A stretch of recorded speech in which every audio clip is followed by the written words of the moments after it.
કે કોઈ પણ ઉદ્યોગ ચાલે છે, સફળ થાય છે, તો એના પાછળ 3 પરિબળો છે.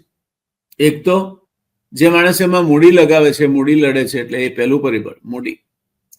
બીજું મેનેજમેન્ટ, વ્યક્તિ ચલાવે છે, એનું ઉત્પાદન કરે છે, વેચાણ કરે છે, સુપેરે સંચાલન કરે છે, એટલે સંચાલન અથવા મેનેજમેન્ટ એ બીજી મૂડી. અને ત્રીજું, એમાં પ્રાણ પૂરે છે કામદારો. આ 3 વગર કોઈ પણ ઉત્પાદન વ્યવસ્થા સંપૂર્ણ બની શકે નહીં, નફો કરતી થઈ શકે નહીં.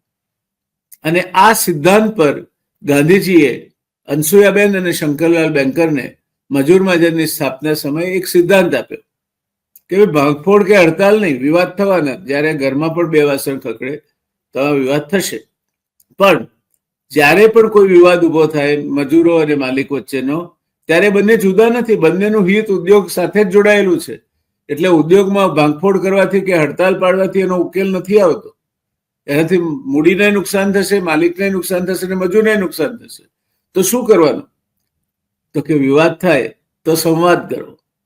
માલિકના પ્રતિનિધિ, મજૂર મહાજનના પ્રતિનિધિ સાથે બેસે, સંવાદ કરે, ઉકેલ શોધે. અને એ છતાંય ઉકેલ ના આવે તો લવાદ નિમો.